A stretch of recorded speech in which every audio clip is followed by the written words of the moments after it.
Everybody, I'm on the line right now with Sami Callihan. You have a World Tag Team title opportunity this Saturday at Slammiversary. You're teaming up with a guy we didn't expect you to get along with, Ken Shamrock. But you could be tag team champions after this weekend, so how you doing? I'm doing fantastic. Everything I do is for a reason, and this is no different. Just we'll wait and see what happens, and then you can make judgment after that. You started the year as world champion. Now you're going for the tag team championship against the North, and as I pointed out, it's with a guy that, there's no beating around the bush. When you showed back up this year, you threw a fireball in his face, and now it's, the enemy of my enemy is my friend sort of relationship. So how would you describe... Hey, who needs friends when you got enemies? No doubt. So what's the appeal when you put your feelings aside of working with a legend like a Ken Shamrock? I've said this in many interviews over the last month. It's one of those things, 14-year-old Sami Callihan would be freaking out right now, but I'm not 14-year-old Sami Callihan anymore. I'm a grown-ass man, Sami Callihan, and I'm about to add the Tag Team Championship onto my long list of accolades and become one step closer to becoming an Impact Triple Crown champion. You've reinvented yourself quite a bit over the years, even more so in the past few years with Impact alone. So I'll ask you, how important is reinvention to you personally? I think that's one of the biggest things in professional wrestling with being relevant. If you look at all the greats of professional wrestling, they will always reinvent themselves every couple of years. And I'm not a complacent person. I'm not just going to sit around with something that works all the time. I want to be challenged. And with this new character, with these new developments, is 100% a challenge that I'm extremely happy to be able to do right now. And if it works, it works. If it doesn't, it's back to the drawing board. That's the great thing about professional wrestling. The most obvious example, or the most used example, is Chris Jericho. He cites David Bowie as an influence, but where do you fall in that? Where do you take inspiration from? I take inspiration from everything: horror movies, video games, any kind of pop culture, whatever I think is relevant at the time.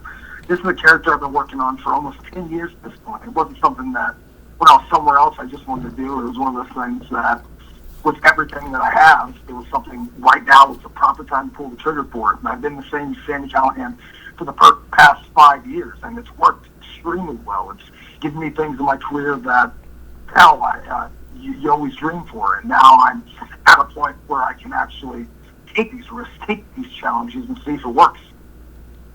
So the current character is the ICU. It's obviously going to get compared to Solomon Crow, your NXT character. So and you just pointed out you've been working on this for almost a decade, but what kind of balance do you look for in recreating the hacker character but continuing what you started back then?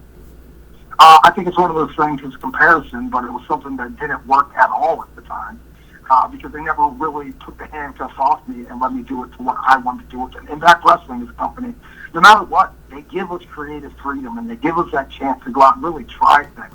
And I wouldn't have been able to try this if it wasn't for Impact Wrestling doing what they did, and I think it's absolutely amazing at this point. How much does technology play into it, though? I mean, there's so many advancements since then. Technology pulls in huge, and I think right now this is something that's extremely relevant, from being extremely over in video games like Watch Dogs, the television show iRobot, what you're seeing on social media with the anonymous hacker group. I think it's something that's extremely relevant in pro wrestling, and it's something that can be a huge character no matter what in any wrestling company if it's done properly. But it has to be done properly, and that's the big thing with it. Yeah, I'm trying to speak to current events you saw last night with Twitter, everybody getting hacked. And with a character like this, anything that happens like that, if a network goes down, if something happens on Twitch, if something happens on the roster, it's a character that can pretty much be a scapegoat for almost anything, and that's a really cool thing. Anything can be blamed on this character. There's so many different avenues that this character can do. Before this, you were kind of, you were infamous for the baseball bat shot. It changed Eddie Edwards' career. And I spoke to him last week about it, and he said everything that came after it never would have happened if it wasn't for that moment.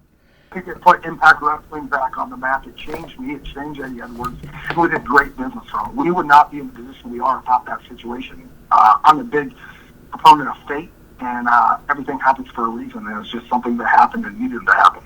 Even though, despite all the positives that happened in both of your respective careers, are you happy on some level that it's not the first thing people mention anymore right away? 100%. It's something that still every once in a while gets brought up, but it's one of those things like there's nothing really else you can try to rag on me about my career because I haven't been an unsafe person in my career. Like the list of people I've heard is extremely low, and it's something that I think 100% makes my character better with its controlled chaos style of wrestling. Getting back to the Slammiversary card, you have the North standing on the other side of the ring.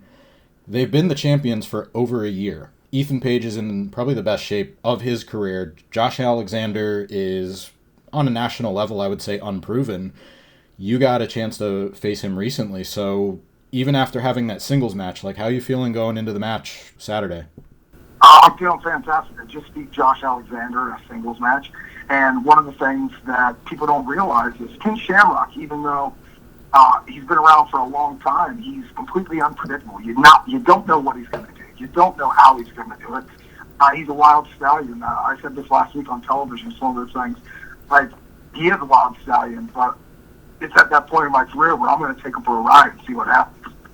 Yeah, and speaking about Ethan Page being in shape, Shamrock's in his 50s, and he's absolutely ripped. Actually, the best shape of anyone on the roster. He looks amazing. Is he a guy that you would go to advice for like that? No, I ain't going to anyone for advice. Everything I do is something that I do. I'm not the type of person that just goes out looking to be given handouts of knowledge. If I'm going to do something, I'm going to research it, and I'm going to do it on my own accord. Since last of the tapings, I've been busting my ass too.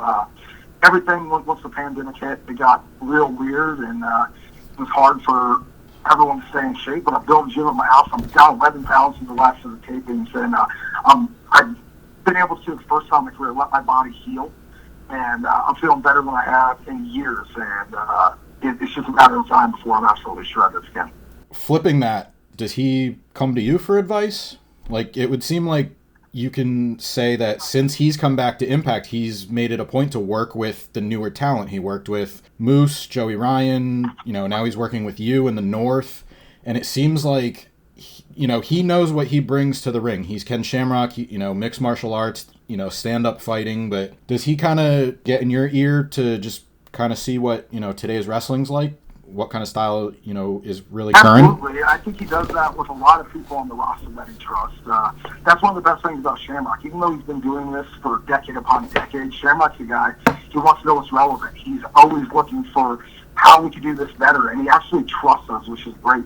He trusts us to be able to, give him advice and allow him to really kick the world's ass in his career right now.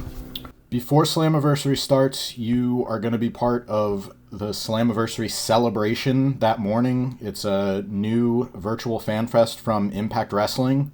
As we all know, COVID kind of flipped everything on its head, so many wrestlers, your fan base is so important to you. So what are your feelings about having a virtual fan fest? I think that's absolutely awesome. It's a way for us to give back to the community that's helped us leaps and bounds in the last 3 months of still being relevant. If you look at our TV show, we're still trending. If you look at our TV show, we're having some of the best episodic television in all of professional wrestling right now.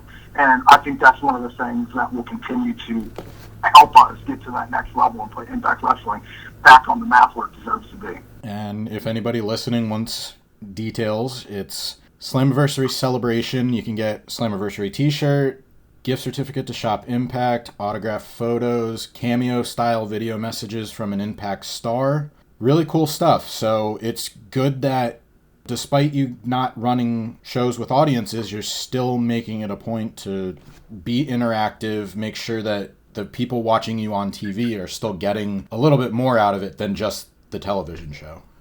I said this on an interview I did earlier today. I think it's one of those things with the pandemic happening, everyone has to run shows in front of no audience. I think it's really it took away a lot of the bells and whistles of other promotions and showed exactly how good Impact Wrestling is, even without a crowd. It's an infectious television program with amazing storytelling. Yeah, it's definitely been exciting to watch, and I know a lot of people have that gripe, like the fan element adds to a show.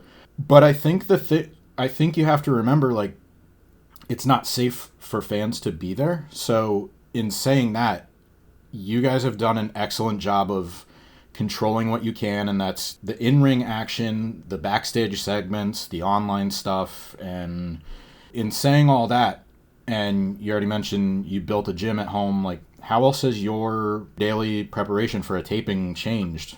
Anything major? I think it's been better than it ever has because I haven't been as busy as I normally would. And like I said, I've been able to allow my body to heal. It's something my body's needed for years. And I'm finally at that point where I'm feeling back to my normal self, and I'm extremely stoked for Slammiversary and see what happens, because Impact Wrestling, every Slammiversary has one of the best pay-per-views of the year, and we're just about to kick things into extremely high gear. The world has changed, but it's also been a tagline for Slammiversary. The future endeavored promos have been running, and we're finally going to find out what it all means. Is there anybody you want to see specifically return, whether it's coming from WWE for the first time or anybody from Impact's past? My number one is Eric Young. Eric Young helped put Impact Wrestling on the map. I think a matchup between me and him is something that the world has wanted to see for a long time, and I think something that'd be great business for Impact Wrestling if that's how things go. But there's a lot of guys I'd love to see on the show. I think right now getting a little bit of extra beef to the roster is something Impact Wrestling can desperately need, and I think we're about to legit become exactly what we should have been years ago. And I would agree. I think you and Eric Young would be a really cool match for a lot of reasons, but I think people are also going to jump back to the sanity thing and try to put those pieces together. So that would be interesting if we do end up seeing him on Saturday. 100%, and that's something I'm extremely excited for. I love Impact Wrestling. I don't think that's a secret in any way. I felt this company on my back, and I waved this flag harder than anyone else. And it's about damn time Impact Wrestling started to get the respect it deserves. And my job isn't done in Impact Wrestling until we are one of the top promotions in the entire planet, which we already are, but even on a grander scale. I know we call you the Draw, but you can see that in your promos and your interviews. Like, you're passionate about it. You really want Impact to succeed, and I think people appreciate that about you. And that's something that will be bigger on my resume and my legacy of wrestling. Like, world championships, sure, they're cool, but being one of the people that helped bring a company out of its grave is something no one can ever take away from you. I'll close with this. I've been doing a feature called The Watch List. When we started quarantine, people were worried about not having any wrestling content. That's obviously not the case. Impact's done a great job of putting on shows since then, but are there any matches from either your career or any matches that you like to watch to get inspiration from that you'd recommend to fans right now?